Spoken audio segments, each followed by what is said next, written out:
Ah, ya.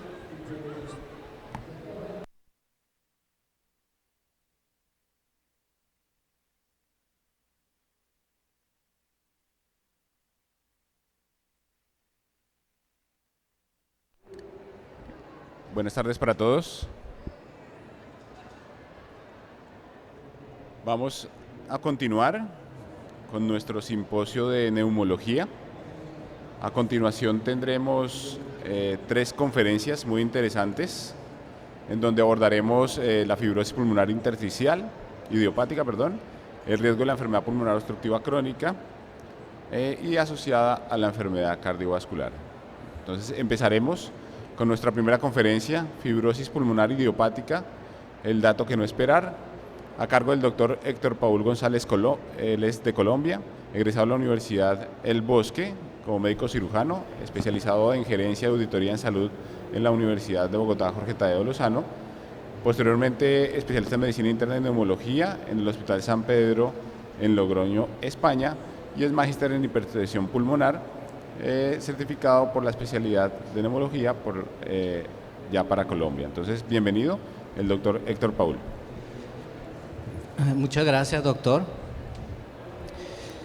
Bueno, y continuamos aquí en la mañana. Hoy les voy a hablar de un tema que probablemente para muchos genere conflicto, no solo por su complejidad, sino también por el enfoque que debemos tener con estos pacientes.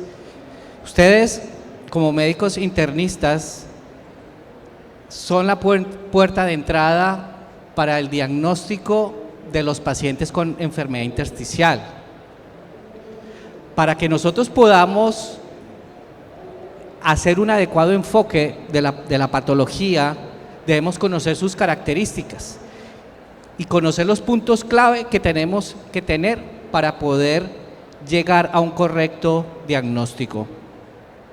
Ustedes saben que el intersticio pulmonar se ve afectado por múltiples patologías y también se puede ver afectado por causas desconocidas. Para poder determinar si el intersticio o no está afectado, pues tenemos que hacer obviamente una historia clínica completa. De hecho, cuando nos dedicamos a la enfermedad intersticial, tenemos formatos de historia clínica específica para enfermedad pulmonar intersticial. Y son historias clínicas que incluyen datos como, por ejemplo, si el paciente en su casa, en el baño, tiene la pared con hongo, si tiene palomas en el techo, si vive en zona rural o en zona urbana, etc. Para poder entender la enfermedad pulmonar intersticial, pues tenemos que definirla. Y la enfermedad pulmonar intersticial es un grupo heterogéneo de trastornos infiltrativos parenquimatosos difusos. Si la enfermedad intersticial o la enfermedad o el infiltrado está localizado, va en contra de la definición de enfermedad intersticial. Por definición es de distribución difusa. Una cosa es que tenga más distribución en una zona que en otra, pero en general es difuso. Afecta la función pulmonar del paciente, sobre todo intercambio de gases, al verse comprometidos los alvéolos. En particular, la fibrosis pulmonar idiopática es una neumonía fibrosante, progresiva y de causa desconocida, que tiene unas características específicas a nivel radiológico. Y el patrón característico de la fibrosis pulmonar idiopática es el patrón de neumonía intersticial usual, que ahora profundizaremos al respecto. Para hablar de las generalidades, tiene una prevalencia en hombres de 81 cada 100.000 habitantes y en mujeres de 67 cada 100.000.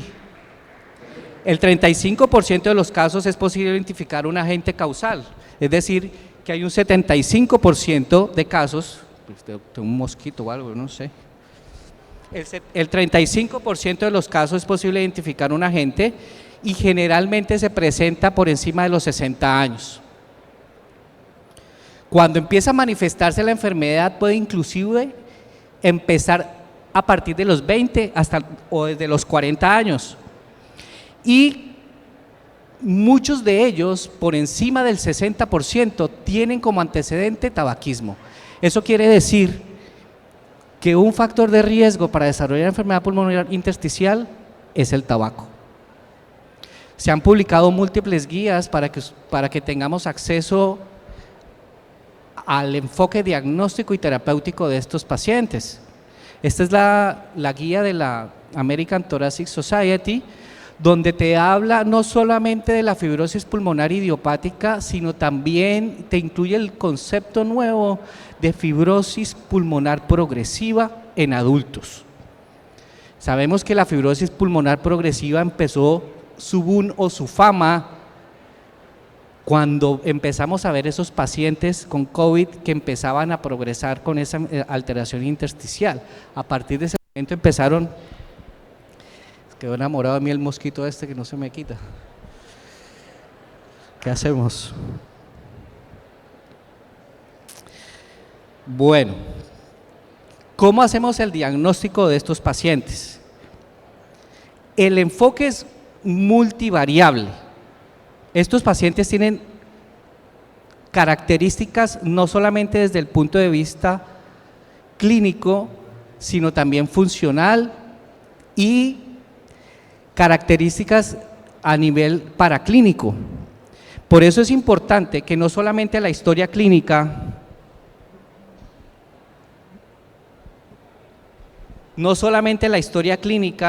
es suficiente. La radiografía de tórax, con una radiografía de tórax inicial podemos tener sospecha de la enfermedad intersticial. Obviamente la función pulmonar también es importante y la puerta de entrada a la función pulmonar es la espirometría. Características biológicas de autoinmunidad. Hay pacientes que tienen enfermedades autoinmunes que pueden llegar a progresar a nivel pulmonar con una fibrosis. Métodos invasivos para diagnóstico como el lavado bronquialveolar o ya en última instancia en casos seleccionados la biopsia pulmonar.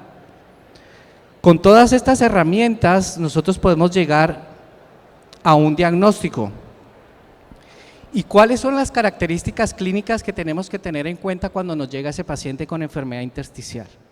Primero, antecedentes de exposición a tabaco, exposición a agentes tóxicos, antecedentes familiares. El género, ya lo vimos que hay más prevalencia sobre un género que otro.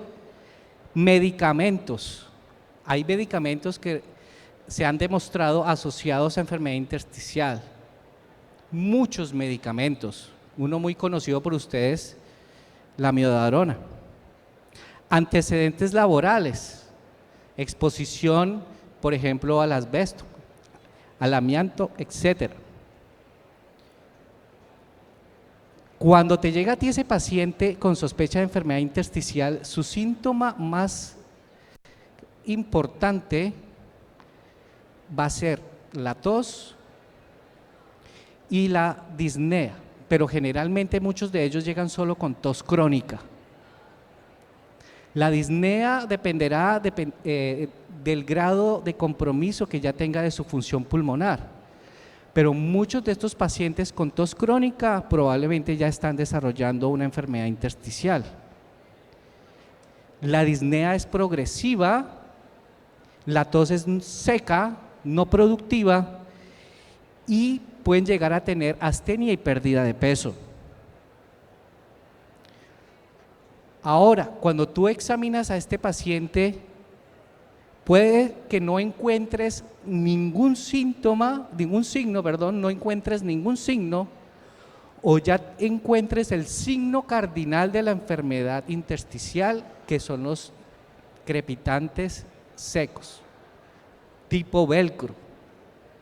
Ese sonido característico que tienen los pacientes cuando ya tienen compromiso de su intersticio pulmonar.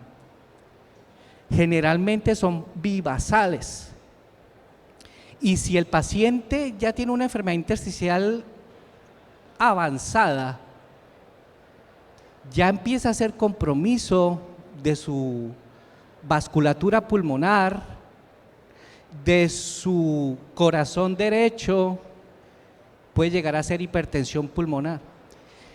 Y estos pacientes van a presentar otros signos importantes como lo son las acropaquias o la cianosis. Ya el paciente tiene insuficiencia respiratoria crónica. Obviamente son hallazgos tardíos cuando tenemos una enfermedad muy avanzada. Y la hipertensión pulmonar asociada a la enfermedad intersticial también se puede presentar en etapas ya tardías de la enfermedad. Inclusive usted puede llegar a diagnosticar primero o a sospechar primero una hipertensión pulmonar con un ecocardiograma que le solicitó a un paciente suyo, y en el momento que usted hace la investigación con respecto a esa causa, se da cuenta que el paciente tiene en una radiografía de tórax o en una tomografía un patrón de neumonía intersticial usual.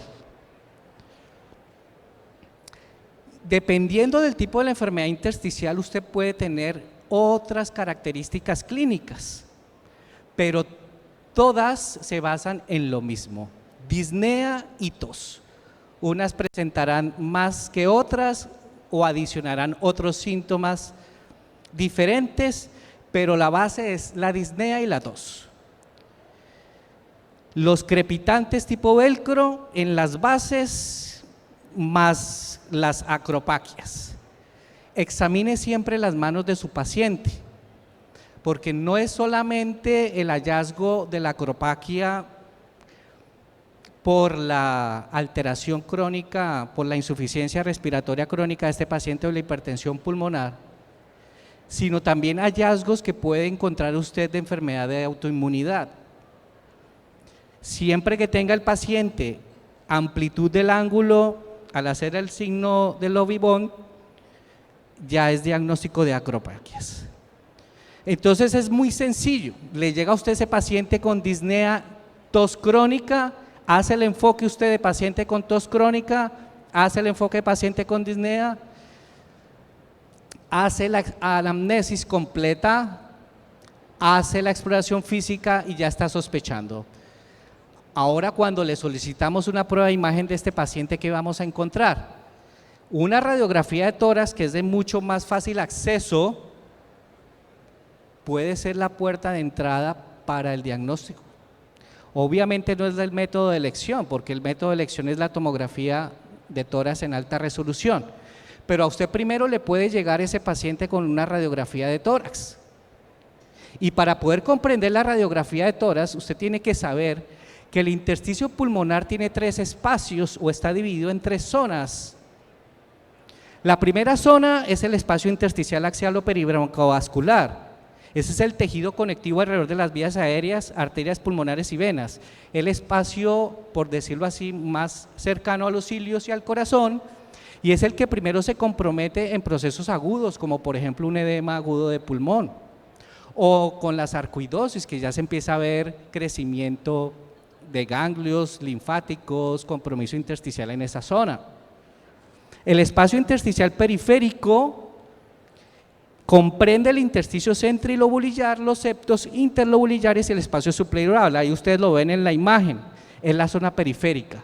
Este es el espacio que se veía comprometido cuando veíamos esos pacientes con COVID, que el infiltrado reticular que veíamos en la radiografía era periférico.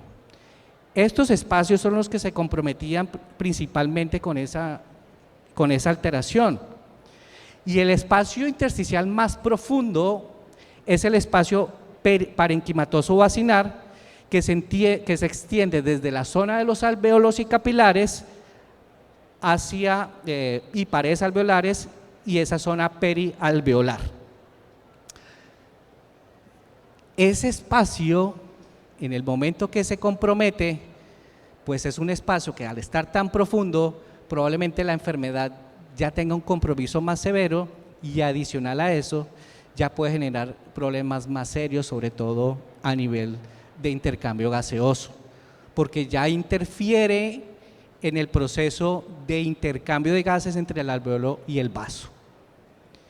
Si una radiografía simple se limita en una cisura o en una zona del pulmón, va en contra del diagnóstico de enfermedad intersticial, porque ya lo habíamos mencionado que es un compromiso difuso. Aunque la radiografía es una prueba de baja sensibilidad, nos sirve como evaluación inicial. Y lo más importante es que el patrón característico radiológico es el patrón lineal o el patrón reticular. Nosotros podremos ver también en una radiografía de tórax consolidaciones, ya un compromiso alveolar asociado a un compromiso intersticial.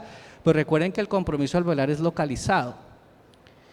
Podemos encontrar bronquiectasias, podemos encontrar vidrio deslustrado, vidrio esmerilado en una radiografía de tórax.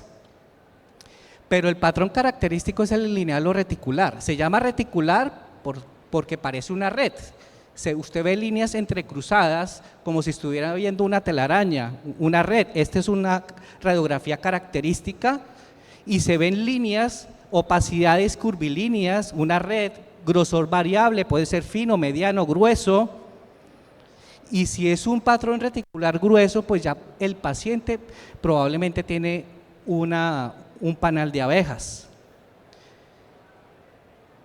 Si vemos más líneas finas de distribución más periférica, más basal, son líneas rectas, entrecruzadas, las famosas líneas A y B de Kerley, cuando tenemos ese compromiso ya por falla cardíaca, alteración de estructuras de la periferia como lobulillos, vasos linfáticos, etcétera.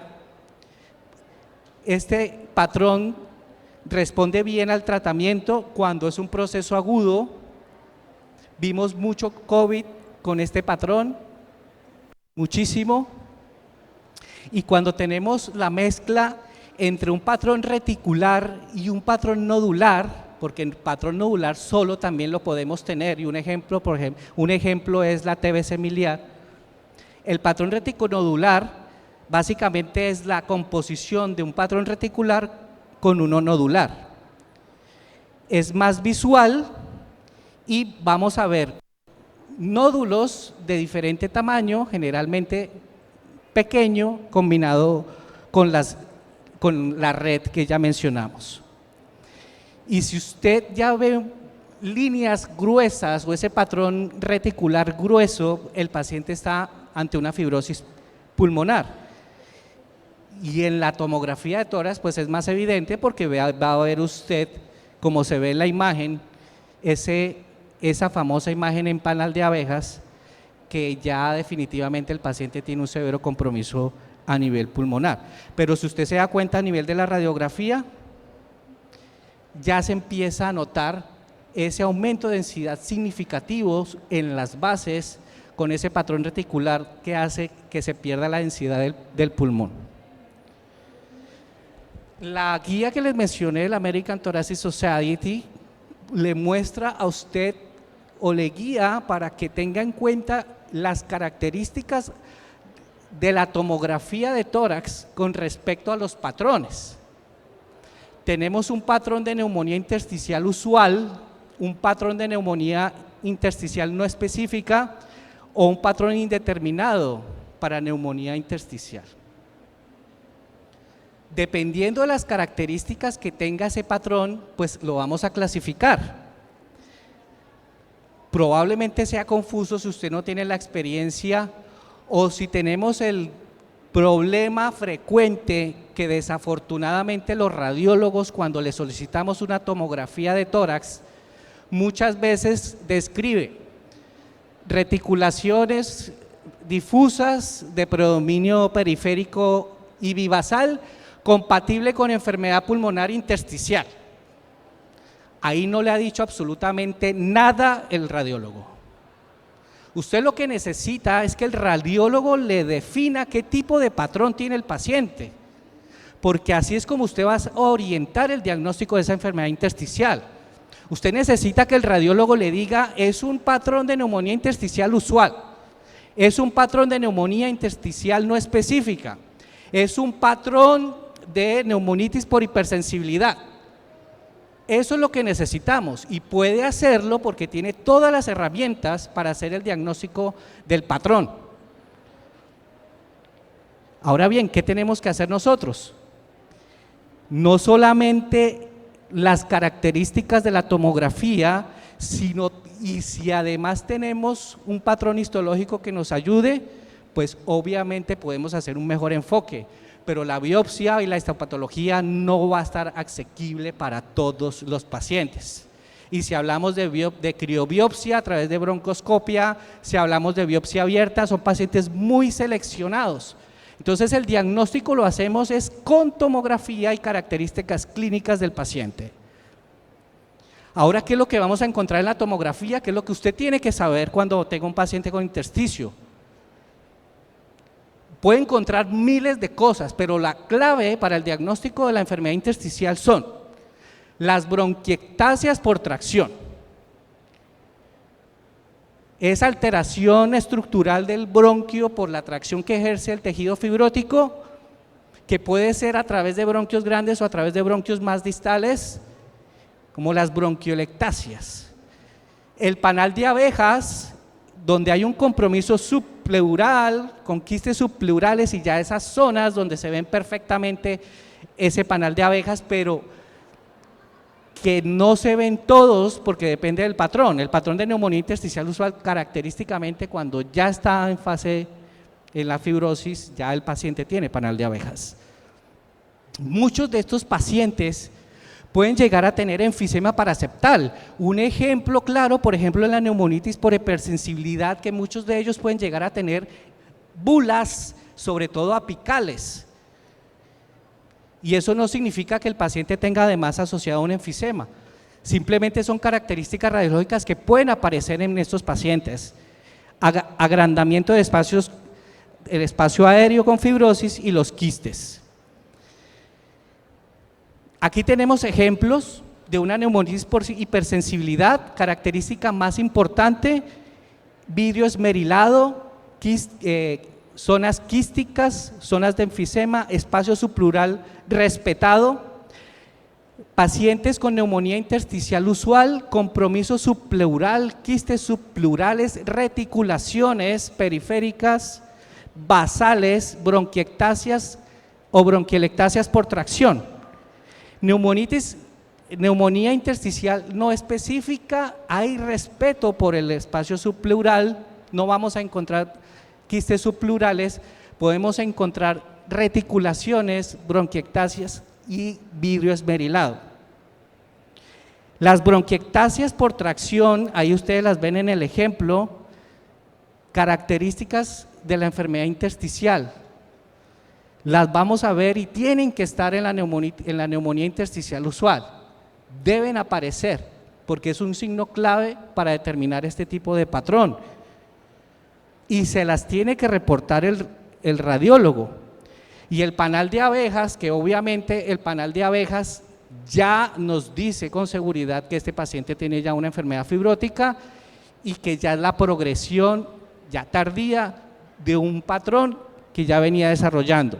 Puede ser el patrón de neumonía intersticial usual o inclusive un paciente que ya ha progresado demasiado con una neumonitis por hipersensibilidad puede llegar a tener fibrosis con panal o inclusive una neumonía intersticial no específica en fases tardías, pero sobre todo la neumonía intersticial usual. La neumonía intersticial no específica tiene una distribución subpleural sin gradiente obvio, opacidades en vidrio deslustrado, opacidades lineares irregulares y opacidades reticulares, micronódulos y panalización con microquistes.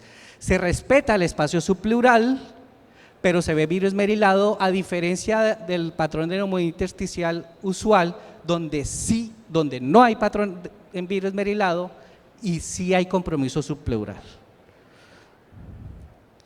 Diferencia entre patrón de neumonía intersticial, esta es una neumonía intersticial no específica, si ustedes se dan cuenta hay reticulaciones, se ven quistes, se ven imágenes en vidrio esmerilado, pero el espacio subpleural está libre, está respetado. Y la neumonía intersticial usual, que es la gráfica de la izquierda, comparada con una NINE, ustedes se dan cuenta que el espacio subpleural tiene gradiente, está más comprometido a nivel basal, se ven los quistes subpleurales, se ven las reticulaciones, se ven las bronquiectasias por tracción, a diferencia de la neumonía intersticial usual, no específica, donde vemos más vidrio esmerilado, se respeta el espacio subpleural y podemos encontrar algunas bronquiectasias por tracción. Ya vamos a terminar. Con respecto a las pruebas de función pulmonar, espirometría. Ya vamos a hablar de espirometría, capacidad de difusión. Es importante porque no solamente nos va a decir la alteración que tiene el paciente con respecto ya a su intercambio gaseoso, sino la progresión de ese paciente a una progresiva. Los gases arteriales obviamente le van a decir a usted si tiene compromiso o no de la oxigenación y si ya tiene insuficiencia respiratoria. La espirometría, recuerde que le mide la capacidad vital, volumen de reserva inspiratorio, volumen tidal y volumen de reserva expiratorio.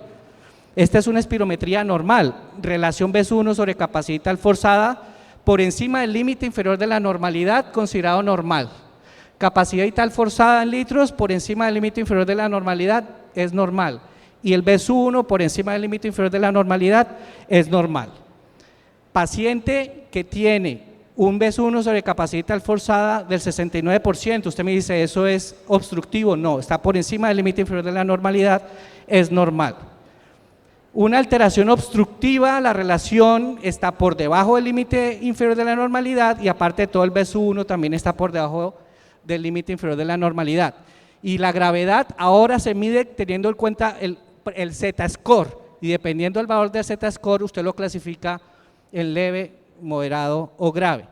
Pero lo más importante para intersticio es esto: la relación está conservada, es normal, y la disminución de la capacidad vital forzada está por debajo del límite inferior de la normalidad. Eso sugiere una alteración restrictiva y ya ahí es donde usted debe sospechar, más los otros hallazgos radiológicos y clínicos, que el paciente puede tener una enfermedad intersticial. Otro paciente con alteración restrictiva, relación normal con disminución de la capacidad vital forzada por debajo del límite inferior de la normalidad. Y este es un patrón mixto donde tenemos patrón obstructivo y una disminución de la capacidad vital forzada. Procedimientos diagnósticos adicionales: lavado bronquioalveolar, para diagnóstico diferencial, procesos infecciosos y también conteo celular. La biopsia por broncoscopia, solo criobiopsia, es la que realmente ha demostrado tener rentabilidad, casos seleccionados, y obviamente la biopsia pulmonar quirúrgica cuando definitivamente no se puede lograr el diagnóstico y se necesita algo más.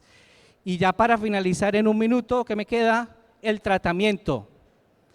Tenemos disponibles antifibróticos que nos van a ayudar a disminuir la progresión de la enfermedad.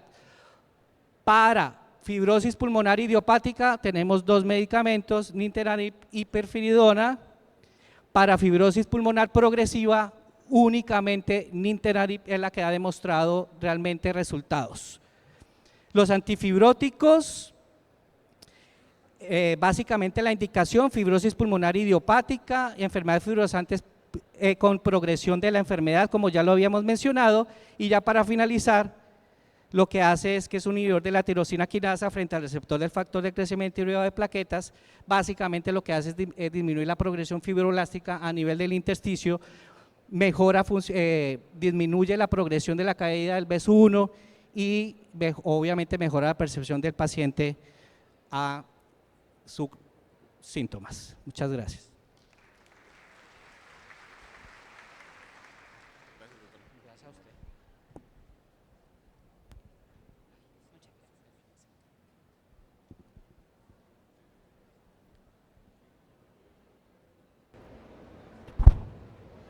Muchas gracias al doctor Héctor por su excelente conferencia.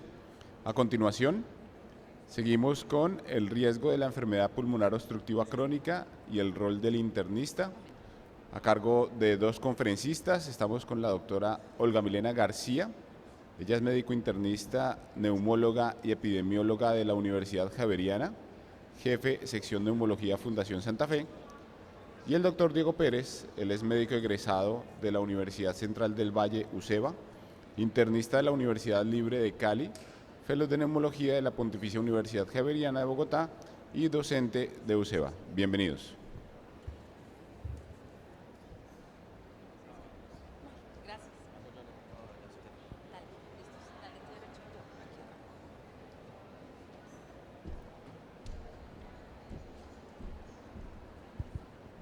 Bueno, buenos días. El día de hoy tenemos la tarea de hablar de este tema que está actualmente muy en boga y es el riesgo cardiopulmonar. Estamos muy familiarizados con otro tipo de riesgos como el riesgo cardiometabólico, pero esto es un concepto que definitivamente en los últimos años ha dado una gran relevancia y otra mirada a cómo vamos a abordar la enfermedad pulmonar obstructiva. La idea de esta charla es que tengamos dos miradas. La mirada del internista, que nos la va a dar el doctor Diego Pérez, y mi mirada como neumóloga clínica. Para poder ponernos en contexto, estos son nuestros conflictos de interés, queremos mostrar un caso clínico que es quizás un caso como el que nos vemos enfrentados en el día a día en la práctica clínica de neumólogos y internistas. Entonces, Diego, cuéntanos. Bueno, yo pienso que este caso clínico es el que nos enfrentamos todo el tiempo cuando estamos en la consulta de atención primaria, el médico general, el médico familiar, el médico internista, y no sé si realmente todos vayan a tener la posibilidad de llegar a un neumólogo. Una mujer de 84 años que trabajó como docente, hace 3 meses viene con síntomas respiratorios, con expectoración mucopurulenta, hace un mes consultó urgencias por un cuadro de 2 días que se incrementó los síntomas, recibió manejo antibiótico y esteroide por 7 días, que es muy clásico, y posterior a evento de agudización cursa con una disnea que ya está en un MMRC de 3 y requirió aumento del uso de salbutamol. Tiene como antecedentes la hipertensión, la diabetes, tiene una enfermedad renal crónica estadio 3A, tiene un EPOC asociado a tabaquismo con un IPA alrededor de 10, no tiene mascotas, no tiene alergias, pero tiene una enfermedad coronaria aparentemente con un ECOTT que muestra una FEBI preservada y no tiene alteraciones de la contractilidad, tiene la polifarmacia que habitualmente tienen estos pacientes, valsartán, metformina, empagliflozina, atorvastatina, y además de eso tiene indacaterol glicopirronio, y es importante reflexionar con esta terapia que tiene esta paciente durante todo la charla. Listo. Entonces, partiendo de este caso clínico, como ustedes se dan cuenta, es un caso clínico muy típico. Queremos hablar estos 3 grandes temas. Uno, el impacto del EPOC, porque yo creo que este es el principal punto de arranque y es un poco darle relevancia a la enfermedad. Lo segundo, lo que mencionaba Diego, el EPOC y la multimorbilidad, que es el contexto de esta paciente que les mostramos, y dentro de esto explorar el concepto del riesgo cardiopulmonar y cómo la comprensión de esto nos permite llegar a un tratamiento integral de los pacientes. Entonces, yo quiero que, Diego, nos cuentes un poco acerca de cuál es esta relevancia de la enfermedad, porque la hablamos mucho, decimos que es muy frecuente, pero ¿por qué, digamos, es importante traer estos datos a este escenario? Y estos datos uno siempre suele pasarlos por alto cuando lee un capítulo o una guía, porque uno salta normalmente la epidemiología porque como que no se le queda el número. Entonces, 392 millones de personas tienen EPOC a nivel global. Eso es cerca de la población completa de Estados Unidos, eso es muchísima gente que sufre de esta enfermedad. Pero no solamente eso, es que representa la segunda causa de admisiones a los servicios de urgencias en muchos países, ¿sí? Es decir que estamos consumiendo muchos recursos en el paciente con EPOC y además es la tercera causa de muerte a nivel global, que hace 5 años era la cuarta, o sea, aumentó la mortalidad. Y en los pacientes con EPOC pues mueren por causas de origen respiratorio, pero además por causas cardiovasculares, que es las comorbilidades que vemos todo el tiempo en nuestra consulta como internista. Entonces, si nosotros vemos, por ejemplo, esta diapositiva, en los últimos 5 años las muertes por EPOC han aumentado. Entonces parece ser que nosotros desde pregrado como que nos han hablado mucho de la enfermedad coronaria, como que nos han hablado de que el infarto, el LDL es importante, la meta, llegar a menos de 55, ¿sí? La hemoglobina glicosilada, y seguramente estamos atendiendo mejor los pacientes en urgencias con cardiopatía isquémica, tanto que se muestra una reducción significativa de la mortalidad, tanto en la enfermedad coronaria como en la enfermedad cerebrovascular, pero seguramente estamos haciendo algo de manera equivocada, nos está haciendo falta algo, o por qué la mortalidad por EPOC está aumentando en los últimos años. Y esta diapositiva es muy importante porque lo que quiere mostrar es cómo está Colombia frente al mundo. Y es el segundo país con más alta mortalidad por EPOC. Es decir que se nos están muriendo los pacientes y nosotros tenemos que tocarnos y saber qué vamos a hacer por ellos. Sí, digamos, para complementar esto, este fue un análisis que se hizo evaluando, digamos, cómo era el comportamiento de la tasa de mortalidad estandarizada por edad. Ustedes saben que esa es una medida en la cual nosotros nos podemos equiparar a los diferentes países del mundo y ver nuestro problema ajustado a nuestra población, qué tan relevante es. Y a mí definitivamente esta diapositiva me impacta, porque yo digo, ¿qué está pasando en nuestra región con respecto a control de factores de riesgo, de tabaquismo, de biomasa, que estamos en esta posición muy relacionada con Sudáfrica o con Brasil? Entonces, cuando uno dice, los pacientes nos están muriendo, además está aumentando la mortalidad, uno se tiene que preguntar, yo creo que cada uno de ustedes se pregunta como, ¿y por qué se nos mueren los pacientes con EPOC? Entonces, exacto. Milena, sí. No sé si tienes para contarnos algo. Sí, entonces, yo creo que todos tenemos muy en la cabeza que el paciente con EPOC podría llegar a fallecer porque está muy grave, porque la enfermedad está muy avanzada, y sí, gran parte de nuestros pacientes fallecen por empeoramiento relacionado con la enfermedad, pero ¿cuál es un poco el curso de lo que pasa? Primero, los pacientes que a veces creemos que la disnea y la tos productiva son simplemente parte del proceso regular de la enfermedad, sabemos en la actualidad que esos síntomas tenemos que controlarlos, porque el que tiene más disnea y el que tiene más tos productiva definitivamente tiene más riesgo de exacerbarse. Y cuando ocurre ese evento de la exacerbación, que aquí en este escenario vale la pena que volvamos a hablar de eso, ¿sí? Tenemos varias, digamos, maneras de hablar de la exacerbación. Por mucho tiempo hemos hablado de la definición por consumo de recursos, en la cual decimos que una exacerbación moderada es cuando el paciente requiere esteroides, como requirió nuestra paciente, o requirió un curso de antibióticos, y una exacerbación severa es aquella que requiere una estancia hospitalaria. Y aquí vale la pena decir esto porque una exacerbación de EPOC se sabe que definitivamente tiene un aumento del riesgo de eventos cardiovasculares hasta en un 280% a los 30 días que ocurrió ese evento. Entonces, ese paciente que se exacerba, ya sea que estuvo hospitalizado, que tuvo un ingreso a urgencias, definitivamente va a tener un mayor riesgo de tener una nueva hospitalización, de tener un evento cardiovascular y de fallecer a causa de esto, porque sabemos que existe hasta un aumento en el 80% del riesgo de morir. Y si queremos un poco desglosar eso, decimos, bueno, ¿cuál es definitivamente esa evidencia de que ese evento denominado exacerbación va a condicionar un peor pronóstico o lo que llamamos un riesgo futuro? Entonces, sabemos que, voy a dejar que esto pase, hasta un 50% de los pacientes con EPOC probablemente van a estar muertos después de 5 años de haber tenido un evento hospitalario.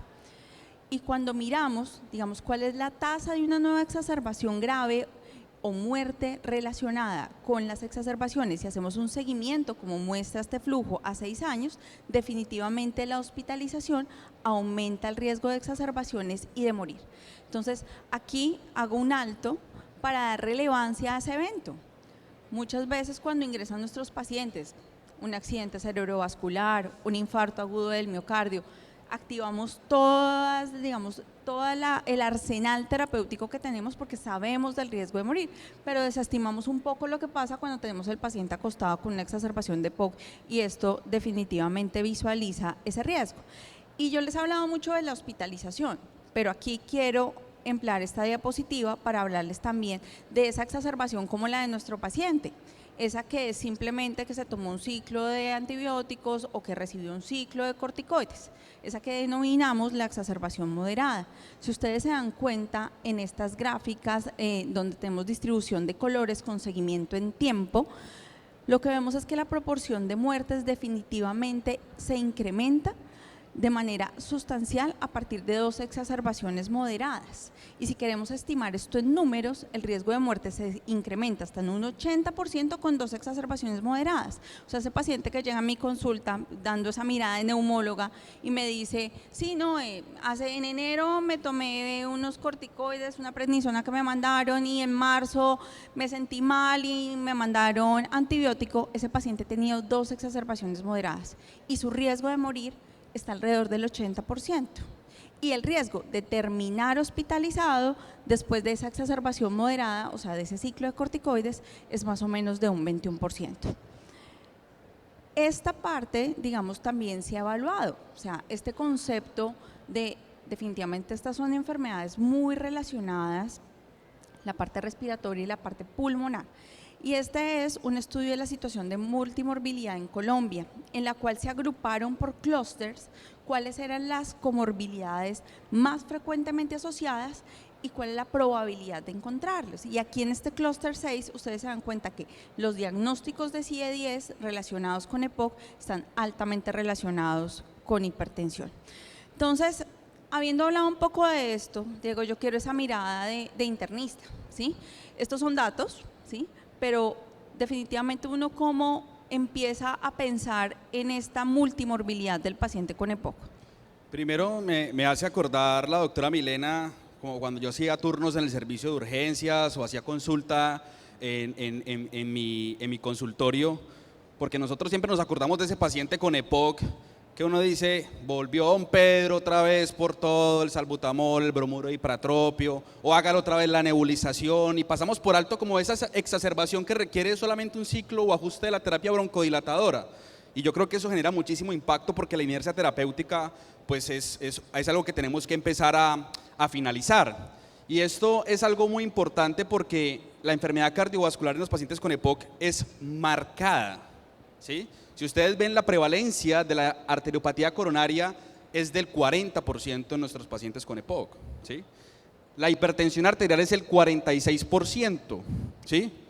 Y además tienen en un 20% la insuficiencia cardíaca y hasta en un 10% de los pacientes ha presentado al menos un evento cerebrovascular y presentan hasta un 13% taquiarritmias. Entonces esto se nos vuelve pues un abordaje que tiene que ser multidimensional. Porque ¿cómo hago yo para impactar en la EPOC sin interferir en lo demás? ¿Y cómo hago yo para interferir en lo demás para beneficiar a la EPOC? ¿Sí?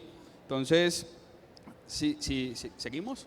Sí. Eso es supremamente importante entender, pues, por qué razón se vincula la enfermedad cardiovascular. Sí, y entonces, pues yo creo que para ustedes definitivamente esta diapositiva es un poco obvia, pero a veces no la materializamos en la práctica clínica, y es que definitivamente son enfermedades con factores de riesgo común, pacientes más adultos, pacientes que han fumado en el curso de su vida, expuestos a polución del aire. Definitivamente vivimos en ciudades con alta polución. Bogotá, como ustedes saben, participó en un estudio publicado en el New England en el cual se encontraba que los niveles de PM10 y de 2.5 se encuentran por encima de los valores permitidos de manera, digamos, regular, y eso impacta la salud no solo respiratoria sino cardiovascular.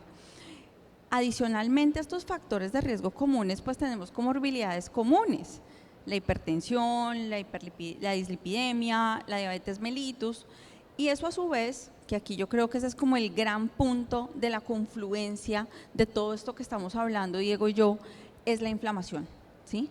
Entonces la inflamación definitivamente no se limita solo al pulmón, es una inflamación sistémica que va a tener compromiso no solo también a nivel cardiovascular, a nivel pulmonar, sino a nivel general, con un aumento del estrés oxidativo, con disfunción endotelial que vamos a ver materializado a nivel del corazón como hipertrofia, a nivel del pulmón como hiperinflación, que va a su vez a comprometer la función del ventrículo derecho.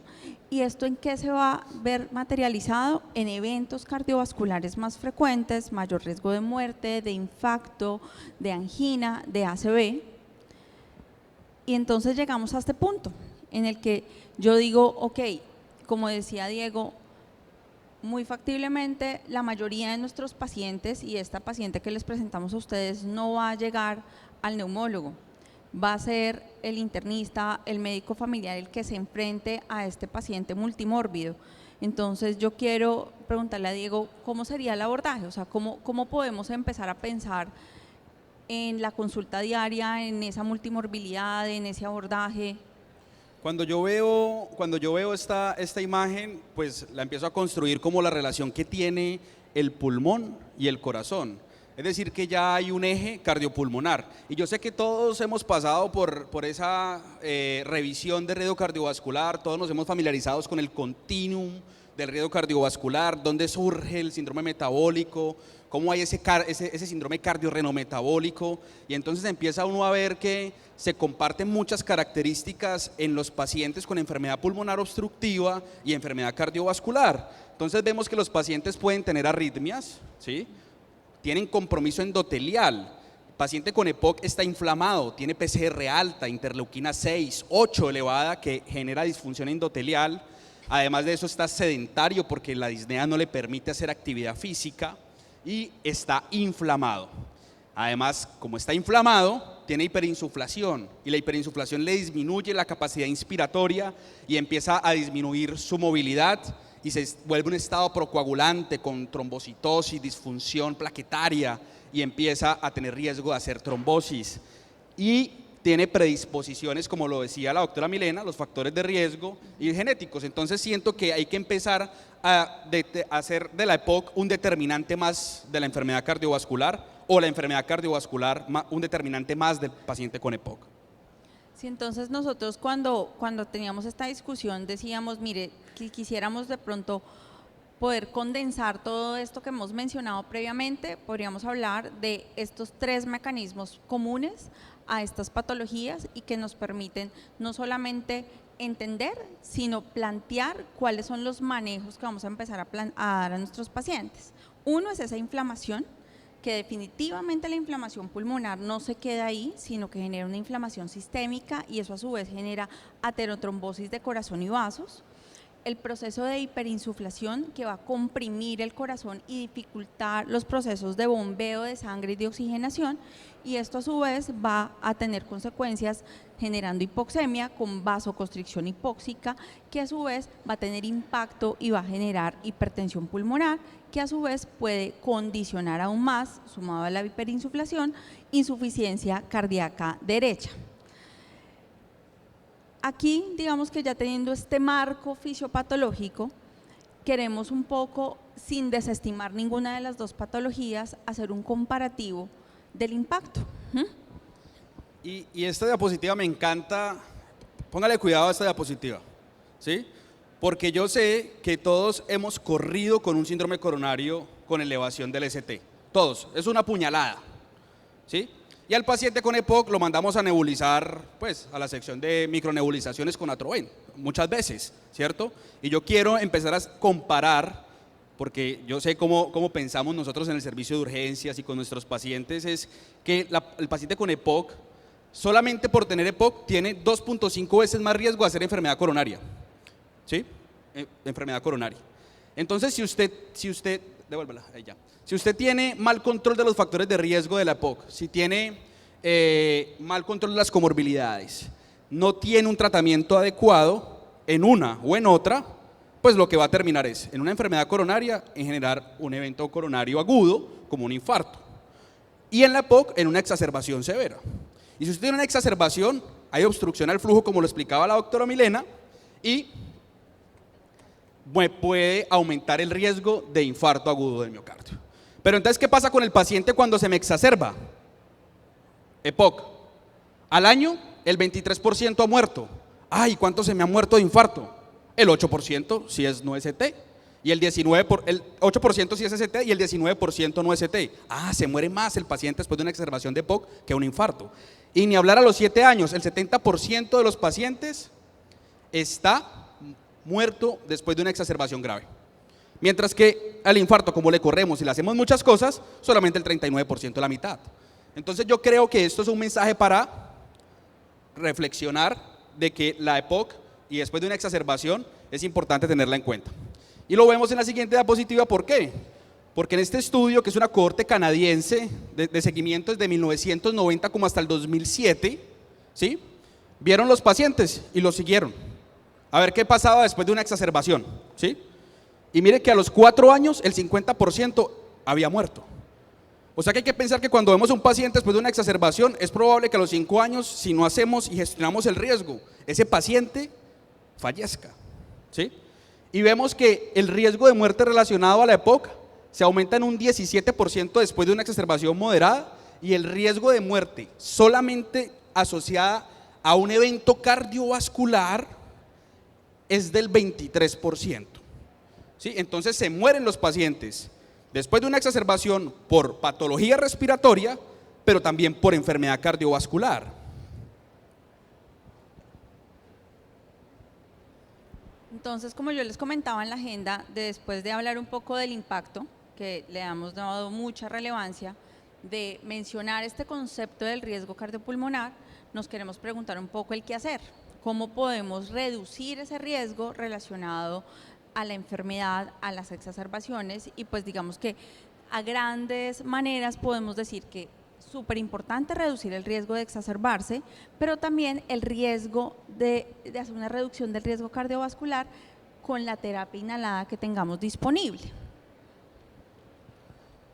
Entonces yo pienso que este cuadrito lo hemos visto todos en Gold, y yo creo que en muchas presentaciones se presenta, pero es solamente para mostrarles todas las terapias que ya se han puesto a nuestro alcance para disminuir el riesgo de hacer una exacerbación. Ya conocimos todo lo que impacta una exacerbación. Entonces mire que tenemos los broncodilatadores, los corticoides inhalados, los antiinflamatorios, vacunas, los mucorreguladores y todo lo demás que no necesita tener una terapia, ¿sí? Entonces se necesita un enfoque holístico, y yo sé que todos los que están trabajando en medicina interna, atención primaria, medicina familiar, seguramente van a tener mucho más tiempo, más interacción con los pacientes. No sé, la doctora Milena, ¿a cuántos meses está la consulta de neumología en la fundación? No se habla de Bruno. Entonces, lo que hay que hacer es siempre insistir, dejar de fumar. ¿Por qué? Porque si hay que dejar de fumar, porque la mortalidad disminuye frente al que sigue fumando. La rehabilitación pulmonar, ojo, la rehabilitación pulmonar es diferente a terapia respiratoria, porque yo lo veo mucho en algunos colegas. Terapia respiratoria, o el paciente dice, no, yo estoy en terapia respiratoria, me la hacen en la casa. No, rehabilitación pulmonar y temprana. Ojalá que el paciente después de una exacerbación se vaya con orden de rehabilitación pulmonar, obviamente previa valoración multidimensional, y además hay que hacer diferentes intervenciones terapéuticas, sobre todo con la terapia inhalada, ¿sí? Que ahorita la doctora Milena yo creo que nos va a contar un poquito de cómo es que podemos impactar este riesgo con los broncodilatadores. Ojo, que es muy importante también determinar tempranamente al paciente, confirme que su paciente con disnea tiene POC o no, qué tan grave es la obstrucción que tiene el paciente. ¿Por qué? Además, hay que mirar si esos pacientes que tienen oxígeno de manera indefinida lo requieren o no, o seguramente anda hipoxémico y tiene todo el desenlace sistémico que nos comentó la doctora Milena, y obviamente estar pensando en que nuestros pacientes en Colombia tienen la posibilidad cada vez mayor de un trasplante de pulmón y de cirugía de reducción de volumen. ¿Listo? Entonces, súper importante las alternativas no farmacológicas para reducir el riesgo de exacerbaciones, que pusiéramos resumirlas, serían vacunación, rehabilitación pulmonar, lo más temprano posible, idealmente en el momento en que se presenta la hospitalización por la exacerbación, las medidas de oxígeno en quien está indicado, y pues las alternativas no farmacológicas. Con respecto a las alternativas no farmacológicas, se nos abrió, digamos, un arsenal con respecto a impacto en reducción de exacerbaciones, impacto en riesgo de morir relacionado con una terapia en la cual traigo esta tabla que puede verse un poco cargada, pero que es muy importante porque es un tratamiento que no es para todo el mundo.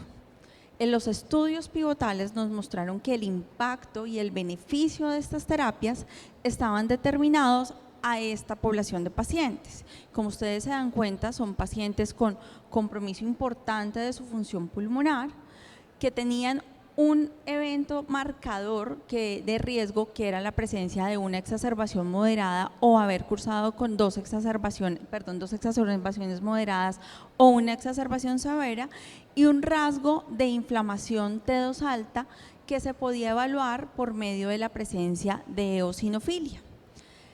Estos dos estudios, el IMPACT y el ETHOS, básicamente incluyeron este grupo de pacientes para determinar si darles una terapia con 3 medicamentos compuestos por broncodilatación dual y esteroide inhalado podía tener un impacto en el riesgo de exacerbaciones, control de síntomas, calidad de vida y mortalidad.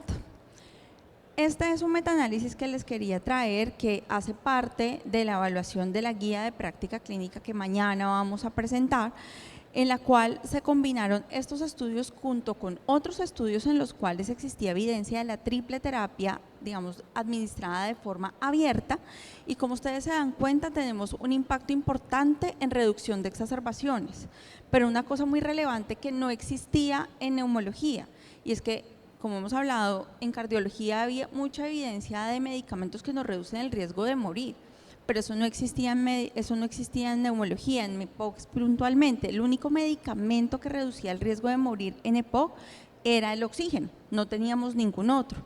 Estas terapias, nuevamente hago el énfasis en el paciente indicado, mostraron que reducían el riesgo de morir con un RR de 0.71.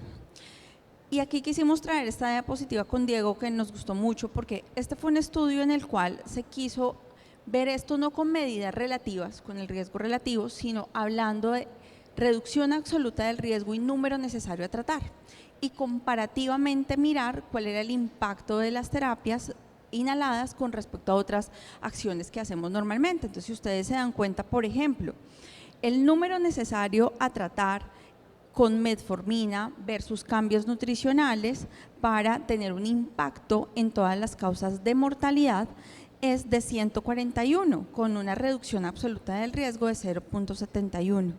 Esto lo comparamos con las terapias inhaladas, que para la terapia de budesonida, glicopirrona, formoterol, tenemos un número necesario a tratar de 105 con una reducción absoluta del riesgo del 95%, y también con hallazgos positivos con respecto a estos datos, con respecto a la terapia de fluorato de fluticasona, umeclinium, bilanterol. Entonces, cuando uno dice, ok, estamos súper familiarizados con lo que hacemos en las intervenciones para dislipidemia, para hipertensión, para diabetes y su impacto en número necesario a tratar, y ustedes se dan cuenta que estas terapias inhaladas tienen números necesarios a tratar mucho más bajos, con un impacto muy relevante en la reducción absoluta del riesgo de morir. Entonces, definitivamente es una cosa muy relevante, teniendo en cuenta pues todo lo que hemos hablado en estos últimos 20 minutos con respecto a que los pacientes con EPOC se nos siguen muriendo. No solamente se nos siguen muriendo, sino que la mortalidad definitivamente ha aumentado. En estos 2 minutos yo quisiera que Diego un poco nos dijera, en esta mirada con respecto al caso clínico, ¿qué podemos ofrecerle a nuestra paciente? Entonces, yo lo que pienso, Doc, si me regala 10 segundos en la diapositiva anterior, es nosotros nos familiarizamos mucho con el número necesario a tratar, y solamente quisiera puntualizar, adicional a lo que mostró Milena, es que nosotros decimos, hey, Ramipril, para disminuir mortalidad, una intervención que vemos todo el tiempo. Necesitamos tratar a 278 pacientes para impactar en un evento, mientras que usando terapia inhalada, el inhaladorcito, como muchas veces nos lo han dicho, se necesitan menos pacientes para disminuir un evento. Y eso es muy importante que lo llevemos en la mente para pasar a la siguiente diapositiva, porque nosotros tenemos que hacer un manejo farmacológico óptimo, ¿sí? Y esto incluye obviamente todo lo que hemos visto con nuestra paciente del caso clínico. ¿Estará vacunada o por lo menos esa paciente debería de salir con orden de vacunación, neumococo, influenza, tosferina, ¿sí? Herpes. El manejo no farmacológico, lo que yo les digo, lo que no viene en tabletica o en inhalador, que es más difícil, rehabilitación pulmonar, cesación de tabaco, control de peso, ¿sí? Actividad física, rehabilitación pulmonar y además buscar el tratamiento de las comorbilidades, que es mirar si realmente mi paciente tiene alto, moderado o riesgo extremo cardiovascular, a ver cómo puedo gestionar ambas cosas, ¿sí? Determinante una de otra, y además empezar a abordar las escalas de predicción de riesgo cardiovascular. Cuando uno se familiariza con Framingham, Procam, hace CBD y dice 10% de riesgo a 10 años, ¿será que la EPOC va a cambiar ese riesgo? ¿Será que lo va a cambiar? Eso tiene respuesta seguramente en los estudios que vienen corriendo con COPD Gene, que será el nuevo Framingham de la enfermedad respiratoria. Así que bueno, pienso que con nuestra paciente hay que hacerle un manejo multidimensional.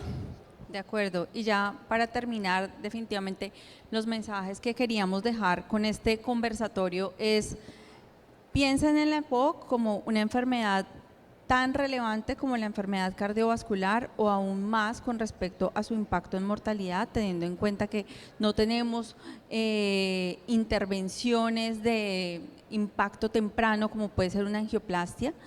Den un manejo integral a los pacientes, teniendo en cuenta todo lo farmacológico, lo no farmacológico y ante todo esa mirada multimórbida. Y definitivamente yo creo que es fundamental, sobre todo, las medidas de prevención.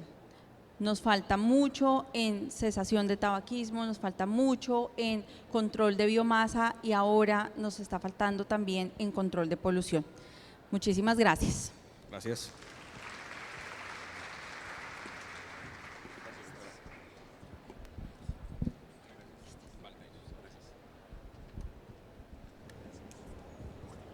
Muchas gracias a la doctora Olga y al doctor Diego por su dinámica y excelente conferencia. Continuamos y damos la bienvenida nuevamente al doctor Héctor Paul González. Él nos hablará sobre riesgo en EPOC y riesgo cardiovascular. Gracias, doctor. Bueno, aquí estamos nuevamente. Me siento muy agradecido con los organizadores del Congreso y por la invitación a permitirme estar aquí con ustedes. Ya esta es mi última charla, ya pronto me voy. Pero bueno, esta charla no es, me subió la que no era. Voy a complementar la excelente charla que acaban de hacer los doctores, la doctora Milena y el doctor Diego, con respecto a EPOC y el riesgo cardiovascular. Ya prácticamente todo lo han comentado ellos, pero yo simplemente voy a complementar algunos datos interesantes que también nos pueden servir para hacer el enfoque de este tipo de pacientes. Sabemos que, y como lo escuchamos ahora, la EPOC es una enfermedad que tiene múltiples mecanismos y que esos mecanismos que participan en el desarrollo de la enfermedad, que no solamente son mecanismos de inflamación, sino también complicaciones secundarias a efectos en otros órganos y sistemas, como lo es el corazón, hacen que ese paciente sufra. El paciente con EPOC es un paciente que realmente no tiene buena calidad de vida, es un paciente que vive triste, es un paciente que generalmente tiene poco apoyo de la familia, es un paciente que muchas veces tiene que ir solo a luchar por sus inhaladores y para que le generen problemas, trabas con el suministro de ellos. Por eso hay que consentirlos, hay que consentir a estos pacientes porque realmente sufren. Ya mencionaron todos los mecanismos, no solamente inflamatorios, sino mecanismos que generan que esta enfermedad progrese y que se complique.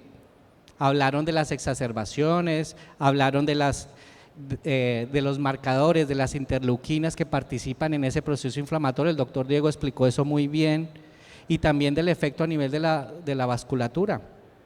El tabaco, pues ya sabemos que no solamente afecta pulmón, sino también corazón, y esos factores La mosquita me sigue persiguiendo, ¿ah? ¿Qué será? Bueno, esos factores de riesgo compartidos con otras enfermedades, como lo son factores ambientales, tabaquismo, envejecimiento, pobre condición de salud, factores genéticos, todo eso sumado pues hacen que ese pobre paciente pierda actividad física, tenga disfunción endotelial, tenga un envejecimiento acelerado, anormalidades a nivel de su función pulmonar, hiperinsuflación pulmonar, eso ya lo comentaba el doctor. Esta gráfica se las explicaron muy claramente y sabemos que la probabilidad de morirse en 5 años está por encima del 50% en esos pacientes que cada vez tienen por lo menos una exacerbación severa en su vida. Por eso la importancia de identificar cuáles son esas comorbilidades que tiene el paciente con EPOC y hacer una valoración integral. Las patologías más frecuentemente asociadas con la EPOC ya son bien conocidas: hiperlipidemia, hipertensión, enfermedad cardíaca, falla cardíaca, diabetes, la fibrilación auricular, el flúter, las arritmias, enfermedades cerebrovasculares, aneurisma de aorta abdominal, trombosis venosa profunda. Todo tiene que ver con la vasculatura, todo tiene que ver con la inflamación, todo tiene que ver con la parte cardiovascular. Entonces, ¿qué proponen estos autores cuando publicaron este estudio? Ellos dicen que cuando nosotros valoramos a un paciente lo hacemos de forma individualizada con respecto a su enfermedad. Si el paciente es hipertenso, hacemos el enfoque del paciente por su hipertensión, le ponemos su tratamiento para hipertensión y probablemente nos olvidamos de lo demás. Si tiene igualmente enfermedad ósea, si tiene problemas gástricos, todo se enfoca de manera individual. No solamente incrementa los gastos desde el punto de vista de consulta a la especialista, sino también el uso de múltiples medicamentos, porque el paciente que tiene EPOC y comorbilidades no solamente usa su inhalador, sino toma la pastilla del omeprazol, toma su medicamento para la dislipemia, toma su medicamento para la hipertensión, y todo eso junto hace que la valoración multimorbilidad realmente no se dé. Lo que proponen es que intentemos unificar, es imposible unificar todas las patologías en estos pacientes para tratarlas de manera integral, porque habrá algunas que no se podrán, pero hay unas que sí pueden participar del tratamiento integral en el paciente con EPOC, y ellos hablan de un manejo multimorbilidad integrado, que consiste en disminuir la carga farmacológica del paciente con EPOC y su comorbilidad, ponerle terapias al paciente farmacológicas y no farmacológicas que no solamente le traten su EPOC, sino que también le puedan tratar otras afectaciones, otras patologías. Entonces hablamos que, por ejemplo, el tratamiento farmacológico enfocado hacia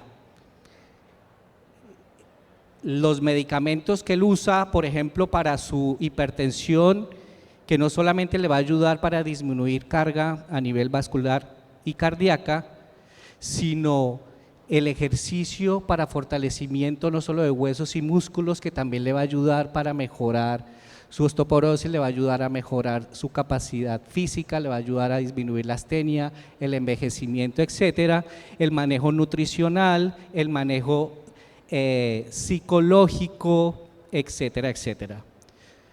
Esto hasta ahora está en desarrollo, porque definitivamente hasta ahora se está empezando a pensar en unificar o poder manejar estos pacientes de manera integral.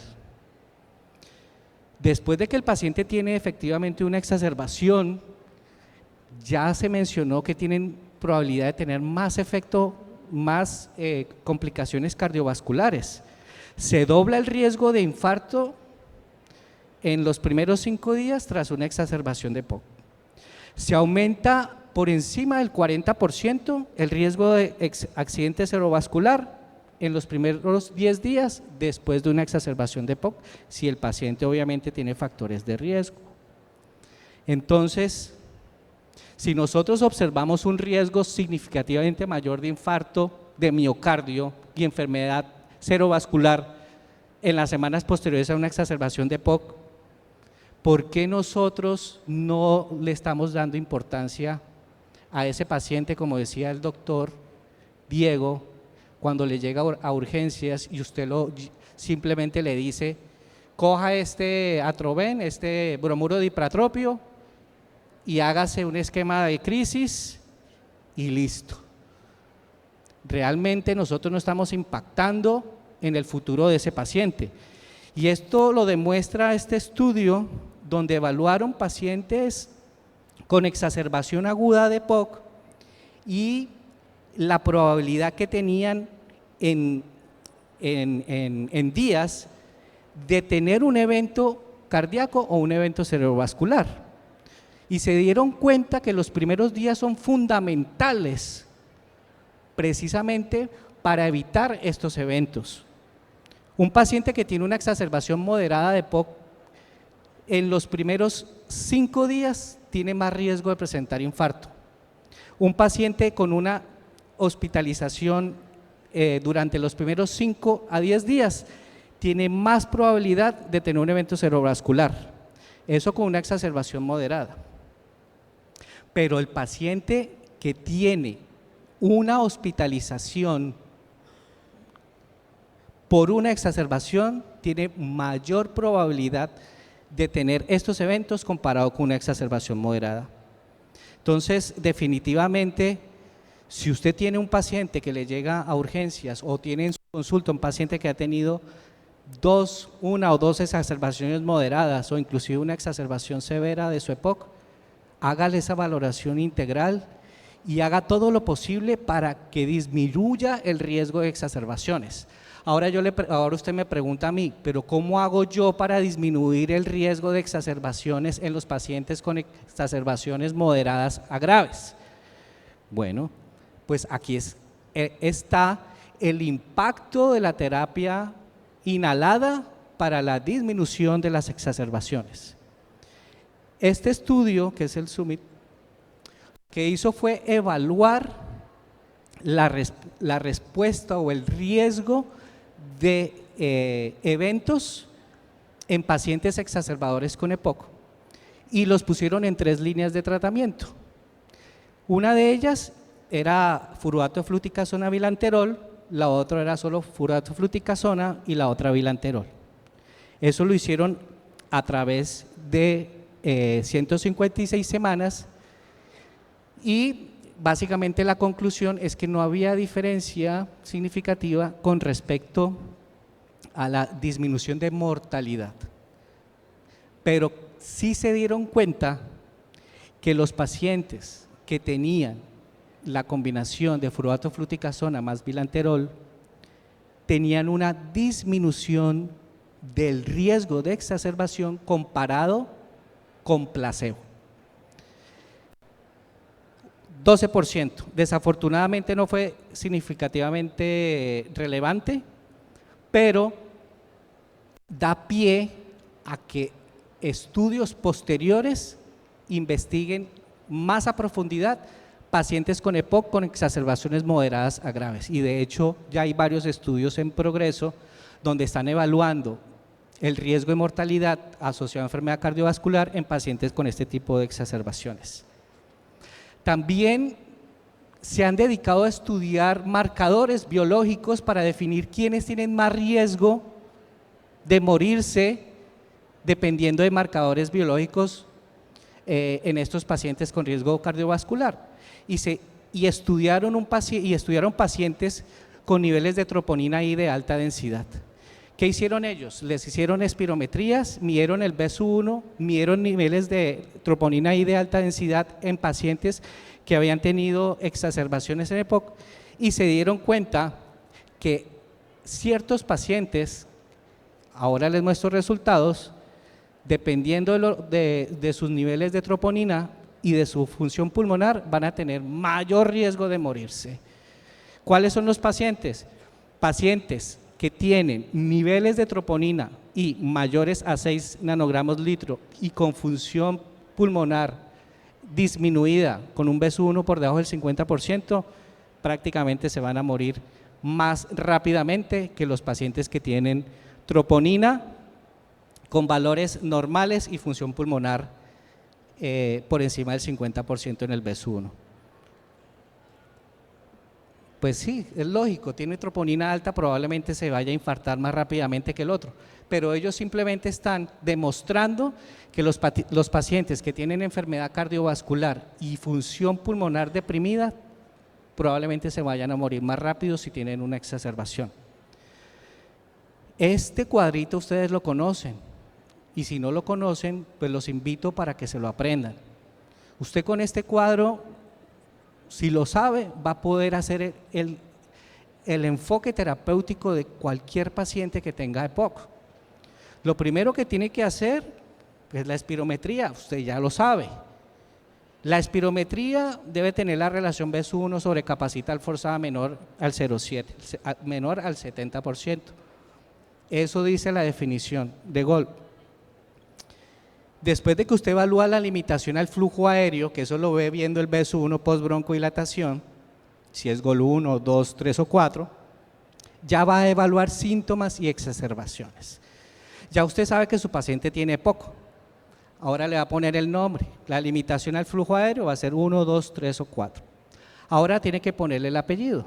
El apellido de este paciente será la escala combinada, y la escala combinada solamente se hará evaluando síntomas y exacerbaciones. ¿Cómo va a evaluar usted los síntomas? De manera objetiva. Usted conoce la escala modificada de la British Medical Research Council.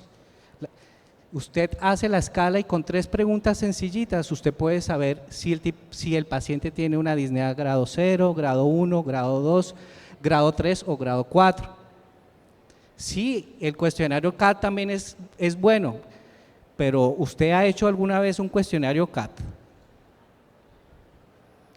Ese cuestionario es largo y cansón y el paciente no lo va a entender.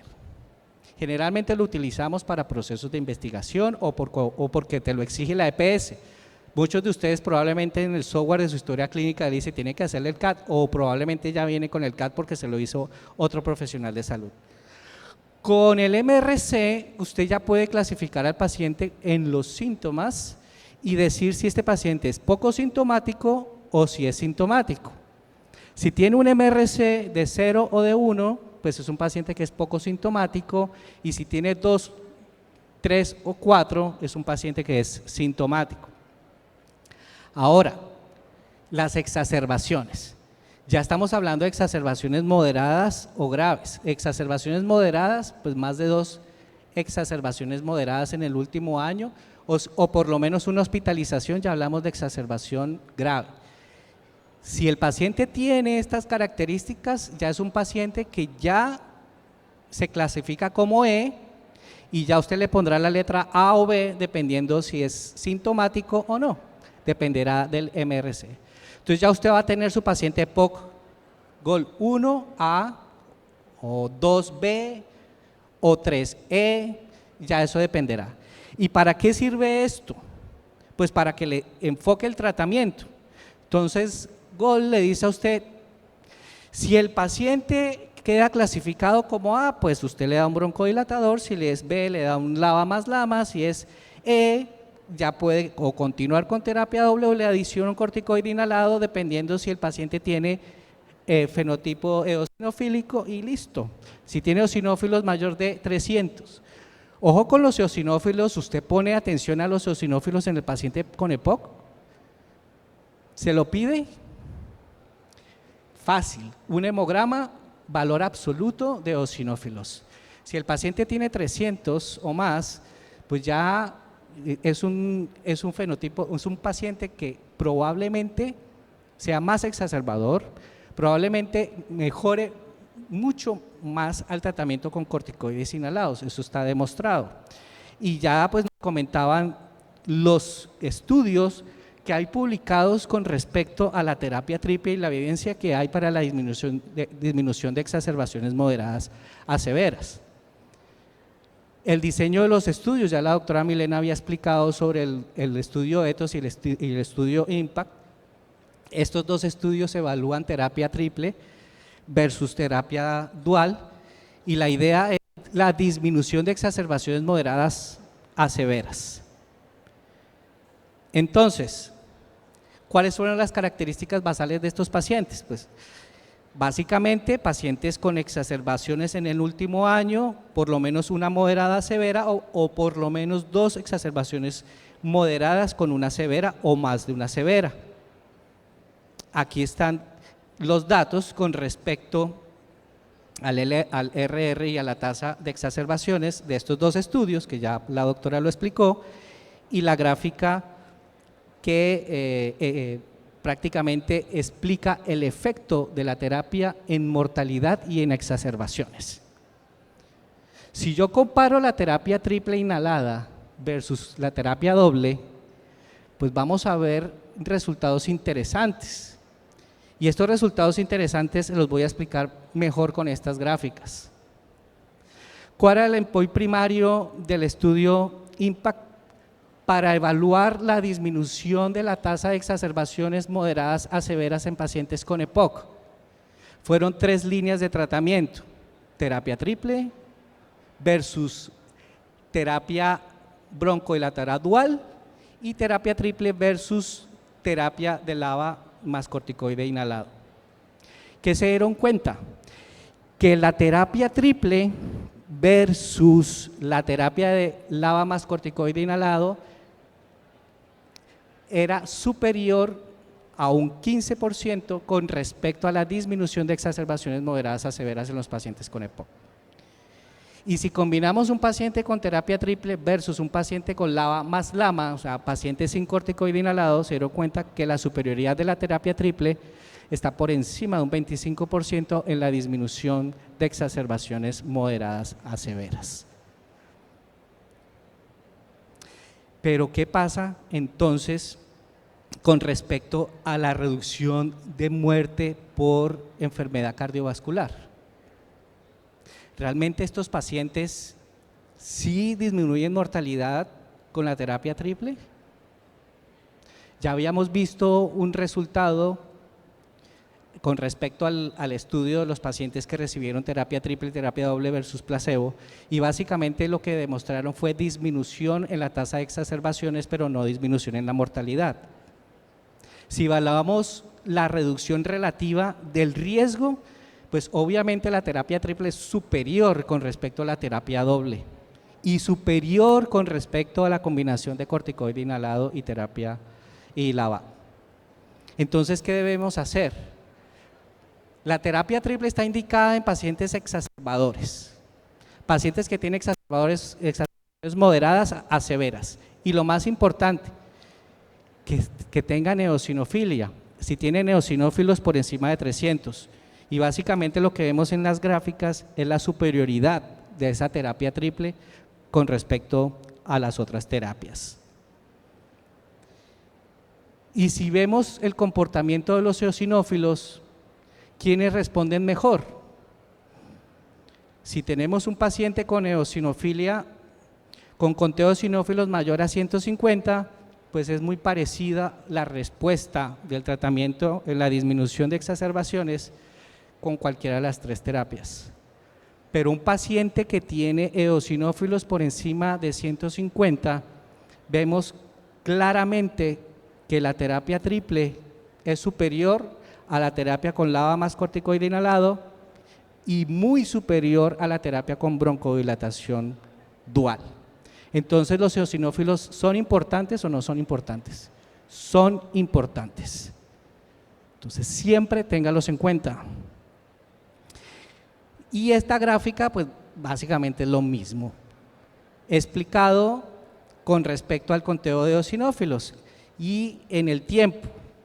En la medida que los eosinófilos están elevados y va pasando el tiempo, la tasa de exacerbaciones y la respuesta al tratamiento impactará el tratamiento con terapia dependiendo el número de eosinófilos y la terapia que usted esté indicando. Superior, terapia triple, superior a la más corticoide inhalado y obviamente más superior a la terapia de broncodilatación dual. Entonces, hay mucho por hacer, muchísimo por hacer en estos pacientes con enfermedad cardiovascular, y aquí es donde entra el enfoque multimorbilidad para poder determinar si la terapia inhalada va a ser efectiva para la reducción de eventos cardiovasculares en los pacientes con EPOC. Y básicamente lo que dice esta gráfica es ya todo lo que hemos comentado, el enfoque completo de estos pacientes, la valoración integral, manejo complementario adecuado de las comorbilidades, y todo tiene relación. La enfermedad cardiovascular tiene relación con el empeoramiento del EPOC y el EPOC tiene relación con el empeoramiento de la enfermedad cardiovascular. Y obviamente no solo se ve el impacto en cuanto a la reducción de exacerbaciones, sino también el impacto con otras terapias, cesación tabáquica, protección cardiovascular, etcétera, para ayudar a estos pacientes a vivir mejor. Y ya para finalizar, vamos a hablar de un concepto que probablemente no se conozca mucho y que es el concepto del patrón PRINCE en la espirometría. ¿Ustedes lo habían visto o lo habían escuchado? El patrón PRINCE no es más que una espirometría anormal con una relación, un BSU1 anormal con una relación BSU1 sobre capacidad forzada conservada. Usted tiene un paciente que tiene una espirometría con una relación BSU1 sobre capacidad forzada normal, tiene una capacidad forzada normal, pero tiene un BSU1 disminuido. ¿Qué es eso? Eso no es obstructivo, eso no es restrictivo. ¿Qué es? Eso es un patrón PRINCE. Y lo único que le dice a usted eso es que el paciente ya está empezando a tener caída de su función pulmonar, pero no ha llegado a alterar la relación BSU1 sobre capacidad forzada. En algún momento ese paciente va a ser obstructivo. En algún momento ese paciente va a manifestar enfermedad pulmonar. Por lo tanto, cuando a usted le llegue una espirometría con patrón PRINCE, espirometría normal con relación conservada, hágale seguimiento a ese paciente, porque probablemente ese paciente con el tiempo va a llegar a tener una espirometría normal. ¿Y para qué nos puede llegar a servir? Generalmente estos pacientes, cuando tienen comorbilidad, primero responden mucho mejor al tratamiento, nos ayudan a identificar posibles efectos terapéuticos y sobre todo, ¿en dónde podemos encontrar estos pacientes? Pacientes con falla cardíaca, estadios iniciales de enfermedades pulmonares, enfermedad intersticial, enfermedad de vía aérea pequeña, atrapamiento de aire y pobre esfuerzo de la maniobra.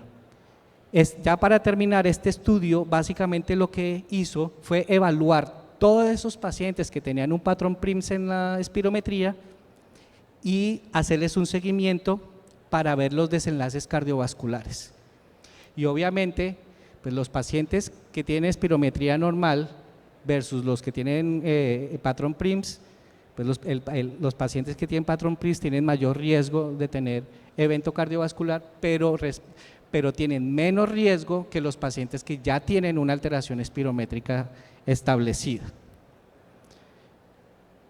Y ya para finalizar, la EPOC y las enfermedades cardiovasculares son enfermedades crónicas comúnmente encontradas como comorbilidades en pacientes adultos mayores con factores de riesgo en común, principalmente tabaquismo.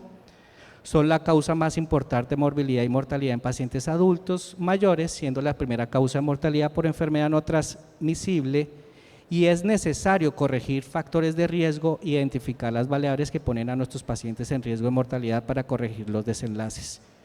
Identifiquemos y tratemos adecuada y oportunamente las comorbilidades en los pacientes para ayudar a disminuir la mortalidad en los mismos. Muchas gracias.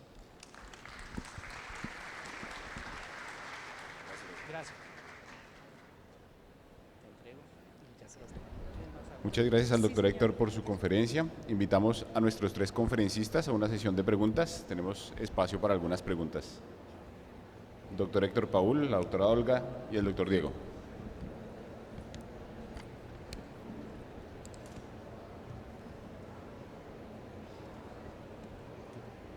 Sí.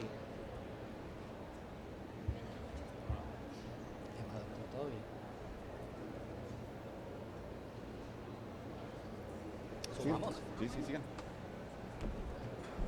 Se pueden sentar.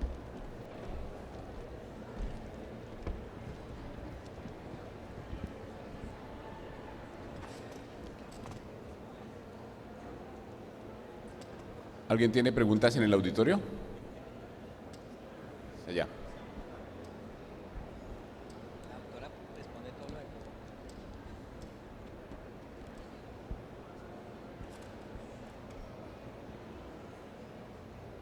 Aló. Muchas gracias por la presentación. Yo quería hacerles una pregunta respecto al EPOC como un factor de riesgo independiente, o sea, a sacarnos un poquito de las crisis o las agudizaciones del EPOC. ¿Por qué no podemos catalogar el EPOC como un factor de riesgo independiente para riesgo cardiovascular? O sea, marcarlo como una diabetes, digámoslo así, que el paciente que tenga un EPOC ya genere un alto riesgo cardiovascular independiente de sus agudizaciones. Eso es algo que nos hemos planteado y de por sí en esta discusión decíamos, bueno, las grandes cohortes que generaron las escalas de predicción tipo Framingham, digamos, no tuvieron en cuenta esta comorbilidad. En este momento a esa pregunta no existe una respuesta puntual en la cual yo pudiera decirle, mire, el aporte independiente de la EPOC como factor de riesgo es tanto, ¿sí? Eso, digamos que yo creo que este panorama que se nos abrió, esta comprensión de cómo funciona ese riesgo conjunto nos va a permitir llegar a eso y quizás en algún momento decir, bueno, definitivamente es un factor de riesgo independiente que debería aportar o sumar a la predicción de riesgo futuro. Pero eso en este momento no tenemos, digamos, ningún score que lo haya calculado o que lo podamos medir, pero claramente, doctor, se abre ese panorama. ¿Alguna otra pregunta en el auditorio? Acá en la mitad y atrás.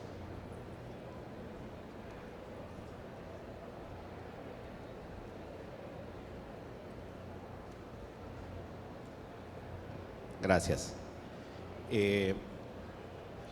Mi nombre es Mario Hasbón, soy médico internista de Bucaramanga. Quería hacer un comentario que va más o menos como en una reflexión y autocrítica a nosotros los internistas, y es porque el caso que ustedes presentaron al comienzo de su conferencia es un caso excepcional porque realmente esa docente viene bien manejada. Está recibiendo un buen tratamiento antidiabético, un manejo adecuado para EPOC, pero lo que está engrosando las estadísticas de mortalidad y de complicaciones cardiovasculares en las exacerbaciones de EPOC son casos de pacientes con EPOC confirmado con espirometría, pero que están estancados en la atención primaria, no avanzan, no están recibiendo un manejo muy superficial. Esos son los pacientes que se nos están complicando y terminan hospitalizados, y aquellas complicaciones que tú decías que a los 30 días, pues más que a los 30 días es durante el transcurso de los 30 días. Es más, me atrevería a decir que en la misma estancia hospitalaria esos pacientes están con la neumonía, pero ya tienen falla cardíaca o están haciendo la fibrilación auricular. Para el caso nuestro, que recibo los pacientes con el egreso hospitalario después de la neumonía, y ahí viene lo que más me parece triste, es que son pacientes que fueron valorados por internista intrahospitalario, pero no fueron reclasificados en su EPOC y egresan con el mismo manejo que traía del médico general, el mismo bromuro de ipratropio, beclometasona según síntomas. O sea, ni los reclasifican ni les replantean el manejo, y corren el riesgo de una nueva exacerbación con la consiguiente complicación. esos son los casos que están engrosando la estadística que ustedes presentan, no tanto la que ustedes presentaron al comienzo, esa venía bien manejada. Entonces quería más o menos hacer la reflexión de que estamos cometiendo un error, sobre todo los internistas que hacen manejo hospitalario, que deberían marcar la diferencia entre cómo llegó el paciente y cómo debe salir de ahí. Ahí se está cometiendo una falla enorme. Doctor, y le agradecemos mucho su comentario, porque si quisiéramos un poco resumir las dos charlas, el mensaje es reiterativo y es el de visualizar la importancia del manejo tanto farmacológico como no farmacológico adecuado, ¿sí? Y eso se logra en escenarios como estos, en los cuales uno definitivamente diga, ok, esta es una enfermedad súper relevante, es una enfermedad con mucho impacto sobre la que debemos actuar. Y esa reflexión suya es muy valiosa, porque yo creo que logramos nuestro cometido y nuestros objetivos con esta charla, que era poner, digamos, en un punto alto de la relevancia estas exacerbaciones y la patología. Buenas, mi pregunta va dirigida hacia el patrón PRINCE. ¿Estos pacientes se benefician de iniciar manejo farmacológico al existir algún escenario puntual? Gracias, doctor, muy buena pregunta. Estos patrones generan muchísima confusión, porque en muchas ocasiones usted tiene el paciente sintomático con tabaquismo, que tiene cambios a nivel radiológico, y se encuentra usted con una espirometría que no tiene patrón obstructivo, pero sí ya empieza a tener caída del BES1. Entonces usted dice, ¿lo trato o no lo trato? ¿Cómo lo enfoco? Porque a mí la GOL me dice BES1 sobrecapacita al fuerza menor a 7 para empezar a tratar. Que yo espero que eso vaya cambiando con el tiempo, porque ya nosotros estamos más enfocados hacia el Z-score, el límite inferior de la normalidad, y muchos de estos pacientes se están quedando cortos con esa definición de GOL. Y muchos pacientes, a pesar de que no tienen cambios espirométricos, ya empiezan a tener manifestaciones clínicas y síntomas característicos de una enfermedad obstructiva. ¿Qué le digo yo? Pues si el paciente está sintomático y el paciente, usted considera que tiene la clínica para tener una enfermedad obstructiva, trátelo. ¿Cómo lo va a tratar? Ahí sí dependerá. No le puedo decir yo a usted, póngale un LABA más un LAMA, póngale, ¿sí? Empiece con un broncodilatador a dosis fija o a demanda, y vaya viendo la respuesta del paciente. Si el paciente se logra controlar con esa terapia, pues listo. Si el paciente de pronto necesita más, pues ya puede hacer una terapia combinada. Pero hay otras pruebas que sí le pueden dar más respuesta. O sea, por ejemplo, a mí me llega un paciente con un patrón PRINCE en una espirometría, y yo pues voy más allá. Le hago unos volúmenes pulmonares por pletismografía, le hago una capacidad de difusión, le hago un test de caminata, y en muchas ocasiones cuando usted le hace los volúmenes pulmonares va a encontrar que tiene atrapamiento de aire, ¿sí? Que tiene aumento de las resistencias de la vía aérea, probablemente ya empiece a tener caída de la difusión, pero que tiene ese patrón espirométrico. Entonces las otras pruebas de función pulmonar, y de hecho la GOL le dice a usted, si se queda corto tiene más opciones, tiene otras pruebas para profundizar, ¿sí? Eso es lo que yo le recomendaría. No sé si la doctora quiere complementar. Sí, digamos que yo daría una mirada un poco diferente, en el sentido en que hasta el 25% de los PRIMS pueden normalizar. O sea, lo primero es que si uno se encuentra con un patrón PRIMS, tiene que hacer seguimiento. Es como el primer punto. O sea, encontré una normalidad, es una normalidad que debo seguir.